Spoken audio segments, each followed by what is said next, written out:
Before we dive into the twists and turns of today's journey, there's something I want to ask you. Where are you watching from? Drop your city in the comments below. I'd love to know who's joining us. Now, buckle up because this isn't just any story. This is a story about a man who built everything he had with his own hands. A life, a family, an empire, and watched it all unravel in the most shattering way imaginable. My name is Jared Ottenson. At 38, I had it all, or so I thought. The kind of success that comes from sweat, grit, and years spent hammering away on construction sites while others dreamed.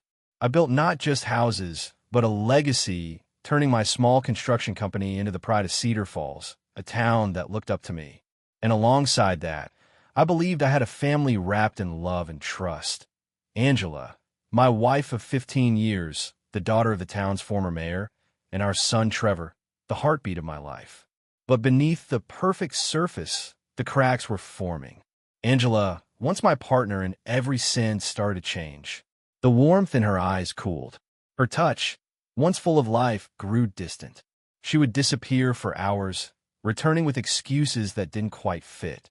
The expensive gifts that showed up out of nowhere were mystery. I told myself it was stress, hormones maybe, but deep inside, an unsettling feeling gnawed at me. Then came the news of another pregnancy. After years of loss, I was thrilled. But Angela, she couldn't seem to share in that joy. Anxiety shadowed her every move. And as I sat in the sterile waiting room of Dr. Harrington's office, scrolling through emails about my biggest hotel project yet, I couldn't shake the sense that the foundation of my life was about to crumble. That ultrasound would be the moment everything changed, the moment truth tore through the lie we'd all been living. The dates didn't match. The baby wasn't mine. The perfect life I'd built so meticulously was a house of cards, waiting to fall. And somewhere, the man who shattered it all was still playing his dangerous game. Before we begin this unraveling, tell us where you're watching from. Share your city in the comments. And join me as we peel back the layers of betrayal, heartbreak, and the fight for justice. Stay tuned. You don't want to miss a single moment of this story. I built my world like I built houses, from the ground up, brick by brick, nail by nail. My name's Jared Ottenson, and for years, I wore my success like armor. At 38, I was the man who made the impossible happen in Cedar Falls, a construction company that had grown from a single truck and a crooked hammer to a thriving business spanning 3 states, employing over 200 people. My hands were rough and calloused, proof of a lifetime of hard work and sacrifice. I'd earned every dollar and every inch of this life. But beneath all that success, there was something more sacred: my family. Angela, my wife of 15 years, was the anchor I trusted to keep us steady. She was beautiful, the daughter of the town's former mayor, a woman who had once lit up every room she entered. Together, we had Trevor, our son, the light of my life. He was 14 now, a brilliant kid who inherited my work ethic and Angela's sharp mind. Coaching his baseball team, hammering away at weekend projects in the garage, it was those moments that defined us. Those moments that felt real. Yet, somewhere beneath the surface of this perfect facade, cracks were beginning to form. Angela was changing. I noticed it in the way her gaze would drift, distant and cold. The touch of her hand, once warm and sure, grew hesitant and stiff. She'd disappear for hours without explanation, slipping away like a ghost into a life I never saw. Expensive gifts arrived for no reason. Her smile, once genuine, was now a fragile mask that never quite reached her eyes. I tried to ignore it, to bury the gnawing doubt deep inside. I told myself it was stress, the pressure of motherhood, the toll of another pregnancy. After years of heartbreak, we were finally expecting again. But the truth clawed at me, day by day, whispering in the quiet moments. The old friends around town, Chuck, my business partner and closest friend since high school, noticed it too. Over pints at our usual Friday spot, Chuck confided his concern. "Jared, something's off with Angela. I see it in her eyes." Then there was Sarah, Chuck's wife, who saw Angela talking with a stranger at the coffee shop. So tense, she nearly jumped out of her skin when caught. These little pieces fell into place, but I was still holding on to hope, still trusting the woman I'd loved and built a life with. Trevor, oblivious to the storm, painted his nursery walls with cartoon characters, his excitement for a new sibling lighting up the room. That was until the day I sat in the sterile waiting room, clutching my phone and juggling emails about our newest hotel project, the biggest contract yet, the symbol of everything I'd worked for. I told myself to push down the unease threatening to overwhelm me. But every instinct screamed that the foundation beneath my life was crumbling, and I was powerless to stop it. And as Angela lay on that cold examination table, gel on her belly, her face drained of color, the truth was about to come crashing in, shattering everything I thought I knew about love, loyalty, and family. The walls of our home once echoed with laughter and the steady rhythm of a life well built. But behind those walls, a storm was quietly gathering, one that would shake every foundation I'd laid. Angela had always been a woman of ambition and charm, but somewhere along the way, our paths started to diverge. The sparkle in her eyes dimmed, replaced by something I couldn't quite grasp, or maybe refuse to see. It started small. A secret text here, a furtive phone call there. I caught glimpses of her world slipping from my hands, shadows where warmth used to dwell. She told me I was too focused on work, that I didn't understand her dreams, that Cedar Falls felt like a cage. I saw the longing in her eyes for something bigger, something more, while I was grinding to lay another brick in our empire. Then came Marcos Jennings, charismatic, polished, the kind of man who seemed to embody every aspiration Angela yearned for. At that charity fundraiser, their eyes met, and I could almost see the invisible thread weaving them together. Marcos, fresh from the state capitol, draped in tailored suits and expensive cologne, was everything I was not. Where I smelled sawdust and sweat, he carried the scent of ambition and glittering opportunity. Angela's world began to shift beneath her feet, her heart torn between duty and desire. Her late-night meetings, the suddenly flourishing wardrobe, the whispered promises in shadowed hotel suites, all became impossible to dismiss. I told myself to trust her. After all, love was supposed to endure storms. But the cold doubt nestled deeper each day, growing into a silent scream I couldn't drown out. And then, the cruelest twist, a pregnancy. A surprise that should have unified us, yet only deepened her distance. Her announcement was met with mixed emotions. My heart soared while hers seemed to retreat. I watched as she retreated more, her smiles fleeting and eyes haunted by secrets. Each echo of laughter at home felt brittle, fragile, as though we were pretending to hold together a life already fracturing. It was during a routine prenatal ultrasound appointment that the truth began to unravel. Dr. Harrington, steady in his decades of experience, became a harbinger of devastation.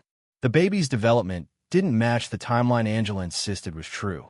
The date of conception, off by weeks, a chasm between truth and deceit. Angela lay there, pale and trembling, the cold gel on her belly little compared to the freezing dread coursing through her veins. I sat beyond the door, unaware yet, scrolling through emails, oblivious to the shattering revelation that awaited. Trevor, the boy who dreamt of becoming a big brother, had no idea his world was about to be shattered. As the doctor's words hung heavy in the room, Angela's facade cracked, the grim realization washing over her like a tidal wave. That ultrasound was not just an image of new life. It was the unveiling of a web of betrayal spun in secrecy and lies. A secret affair that began innocently, but grew into a chasm that threatened to swallow everything. I remember the shock of seeing Angela disappear into whispered conversations with Marcos, the clandestine meetings in luxury hotel suites I had no part in. The man who seemed so confident, so untouchable from across town, was pulling the strings of my downfall. And Angela, caught between love, fear, and desperation, became a prisoner in the life she crafted. Yet, amidst the pain, the anger, and the predictions of ruin, a spark ignited deep within. A resolve born of betrayal, but fueled by the need to protect my son, my legacy, and myself. This was no longer a story of heartbreak. It was the beginning of a battle that would test every ounce of my endurance. But there's more to this tale. The depths of deception run deeper, and the faces around me, from my loyal friend Chuck to the watchful Sarah, play roles that will shape the war ahead. As I started piecing together the fractures, I knew the next steps would lead me into shadows I never expected. The moment arrived suddenly, like a thunderclap in a clear sky, when truth broke through the fragile calm I had been clinging to. Dr. Harrington, a man I trusted with my family's well-being for over a decade, approached me with hands trembling ever so slightly. Decades of delivering news had never prepared him for this. And I, Jared Ottenson, was about to hear the kind of truth that no man wants to face. His voice was careful, measured, but heavy with the weight of what he was about to say. Jared, what I'm about to tell you will be difficult to hear, but you need to know the truth. I could feel the room constrict as he spoke. The ultrasound showed something impossible. The baby's development didn't align with the timeline Angela had given us. Instead of 23 weeks, the measurements said 26. 3 weeks. 3 weeks too early. 3 weeks that shattered everything. A sudden chill swept through me. My mind raced back to that intense time during a work project in Denver. The nights apart from Angela, the calls we made to each other, the promises of a future together. How could this be? The baby wasn't mine. A storm of emotions engulfed me. Shock, anger, despair, disbelief. But beneath it all was a profound, aching betrayal. How long had the lie been growing? How many of Angela's smiles were just masks? The woman I had loved, the mother of my son, had woven a secret so deep it threatened to destroy us all. Yet, amidst the turmoil, a quiet resolve began to grow. I wasn't a man to crumble beneath betrayal. I was a man who built empires on trust and sweat. I owed Trevor a future untainted by lies. I owed myself the truth. Back home, loyalty showed itself in those around me. Chuck, my steadfast friend and partner, sensed the shift immediately. His silent support became my shield as I began to navigate this new reality. Sarah, his wife, took quiet steps to protect Trevor at school, offering the kind of warmth Angela seemed to have withdrawn. But the heartache stayed with me. Every glance at Trevor, innocent, hopeful, was a reminder of what was at stake. This was not just a betrayal of love, but of family, of dreams, of a lifetime of effort. And yet, in this dark hour, I realized something vital.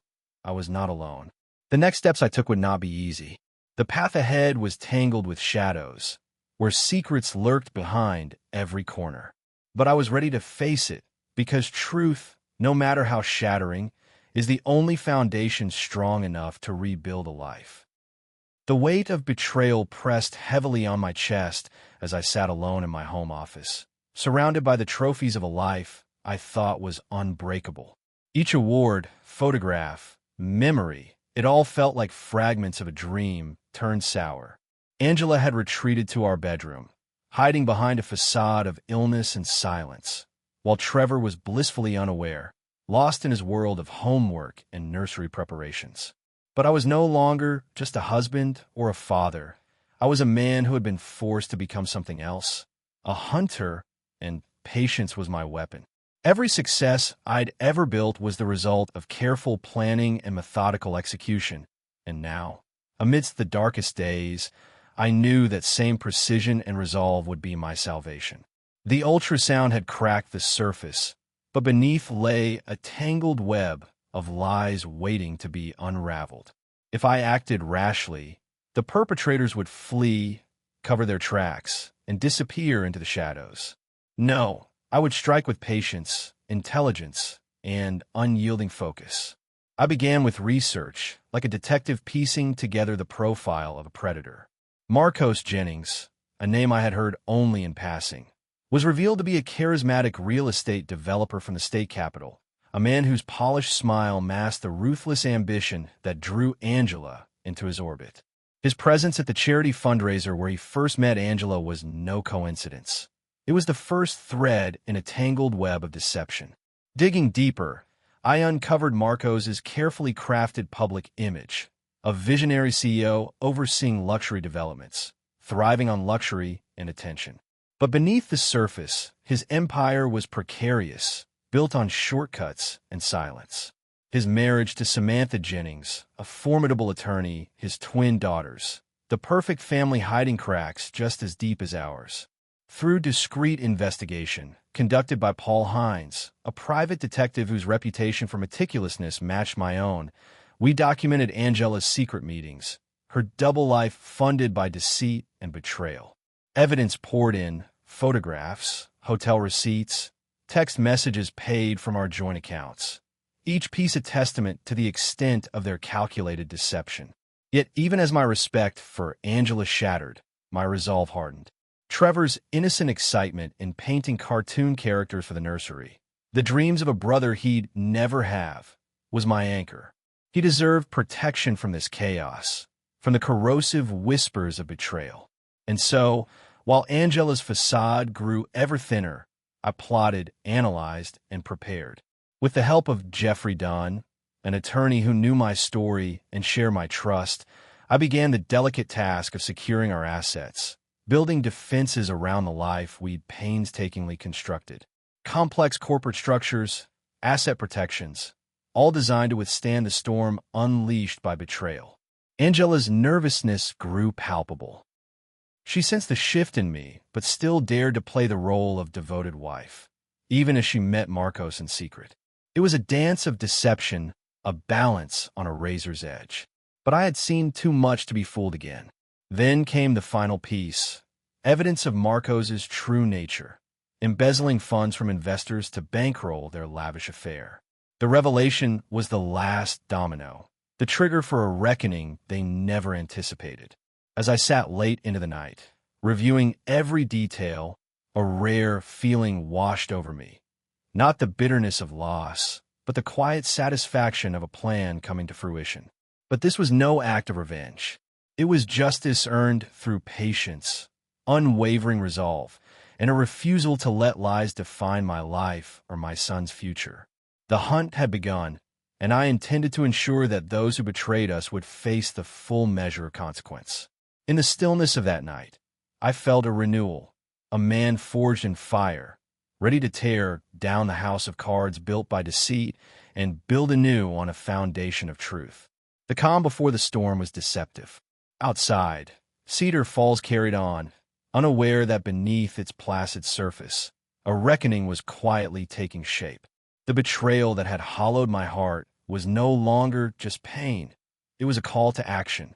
The hunter had become the strategist, and every move from here on out would be deliberate, precise, and unrelenting.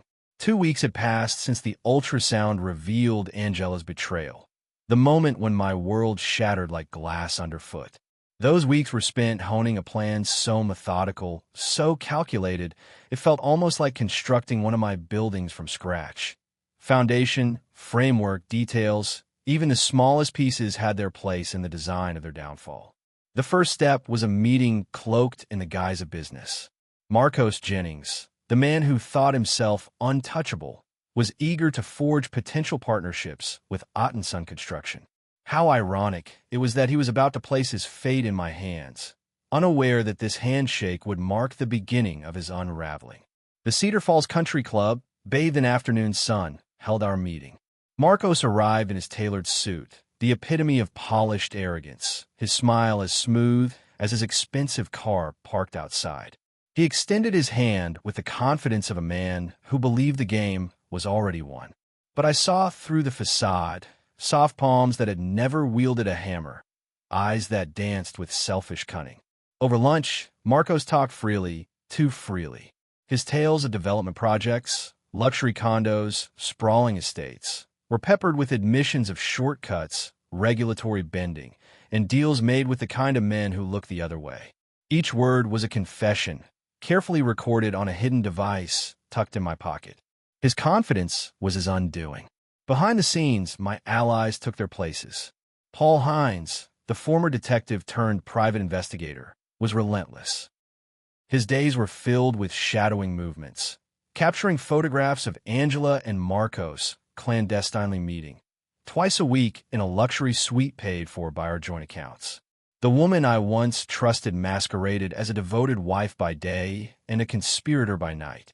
Meanwhile, Chuck and Sarah played vital roles. Chuck handled finances and rumors with strategic discretion, ensuring the business's stability while protecting Trevor from gossip's sharp edges. Sarah, with her warmth and empathy, became a quiet pillar of support for my son, guiding him through confusion without tainting his young heart. Even Angela grew more nervous. Her composure cracked noticeably when she realized the noose was tightening. Yet she dared to pretend. The same woman who scheduled meetings with Marcos while asking about nursery colors, dining with me under a veil of deception. The act disgusted me more than the betrayal itself. I was not merely reacting, I was dismantling. My longtime attorney, Jeffrey Dunn, restructured the company's assets with precision to shield what was rightfully ours from any fallout. The house, the business, Trevor's future, they were guarded by layers of legal armor I had not bothered to show Angela. When Paul delivered the final devastating blow, the knowledge that Marcos planned to abandon his own wife and join Angela in the state capitol, I knew the hour of reckoning was near. They had mapped out their new life, oblivious to the storm I was about to unleash. Sitting late that night, reviewing every report, every photo, every whispered secret, I felt a rare calm settle over me. Not one born of forgiveness or peace, but the satisfaction of a perfectly crafted plan unfolding. The people who betrayed me thought they held all the cards, but they underestimated the quiet strength of a man who built his life from nothing. Tomorrow would mark the start of Phase 3, the total war to reclaim what was mine and protect my son. But before the first move, there was a moment to breathe, a fleeting pause before the trap snapped shut. The wreckage of betrayal lay all around me, broken trust, shattered dreams, and a family torn apart. But at the heart of the ruin was something else, a chance to rebuild, to create anew from the ashes of a life that had been poisoned by lies. 3 months had passed since the ultrasound revealed the truth, the moment the deception was laid bare and the foundation of my life forever changed. Winter's chill blanketed Cedar Falls, snow covering every street and sidewalk like a silent witness to the storm that had passed. Marcos Jennings, the man who had promised Angela a life of luxury and escape, now wore prison orange, his empire dismantled by the evidence I gathered. Justice was not swift or easy, but it was certain. His fall was a stark reminder that no mask could forever hide selfishness and deceit. Angela's world had collapsed with equal force. The proud daughter of the Moody family was now a single mother, wrestling daily not only with the hardships of motherhood, but with the weight of her choices. The grand estate on Maple Ridge was replaced by a modest apartment downtown. The endless shopping sprees were now memories, replaced by part-time shifts at a grocery store and the relentless fatigue of providing for a child alone. Yet, beneath her struggles, I saw the faint stirrings of something genuine, remorse, growth, and the hard road to redemption. Counseling sessions, small achievements at work, and the fragile rebuilding of family ties spoke to a woman learning to face reality. It was a painful, often lonely path, but it was real. Meanwhile, Trevor, my son, my light, had weathered the betrayal with remarkable resilience. His anger towards his mother was a quiet storm, simmering beneath his composed exterior. Together, we navigated the difficult conversations, the silences heavy with unspoken pain, and the moments of connection that slowly stitched us back together. We built more than shelves and decks in our garage. We rebuilt trust, hope, and a future. Pearl Downing entered our lives gently, like the steady hand of a craftsman guiding a new project. A widow with kindness etched into every gesture, she brought warmth into our carefully guarded world. Trevor welcomed her, recognizing in her not a replacement, but in addition, someone who respected our past and helped build our future. The community, too, shifted, drawn close by the example of resilience, integrity, and hard work. Chuck and Sarah, steadfast friends, stood by us through every trial, their loyalty a testament to the bonds that endure beyond pain. Dr. Harrington, now retired, remained a quiet presence, a reminder that truth, however painful, is the cornerstone of justice. I reflect, now, on the journey, how the fracture that almost destroyed me became the crucible in which I was forged anew. The bitterness that once threatened to consume me softened into wisdom. I learned that trust must be given carefully, but never withheld to the point of blindness. That love, even when broken, can teach strength and discernment. And so, amid the calm of a Cedar Falls summer evening, as I watch Trevor practice his swing under Pearl's watchful eye, I feel a contentment I thought lost forever. The foundation beneath us is solid, not built on illusions or false promises, but on truth, resilience, and the unbreakable bond of a father and son who faced the worst and emerged stronger. Yet, the story is not just mine. It's a testament to the power of facing reality, of choosing integrity over convenience, and of the quiet courage it takes to rebuild after everything falls apart. Thank you so much for taking the time to watch this video. Your support means the world to us and drives the channel to create more quality stories like this. If you enjoyed the story, please don't forget to like, share, and subscribe so you won't miss any future videos. We'd also love to hear your thoughts and feedback in the comments below. Your input helps us improve and grow. Thanks again, and see you in the next story.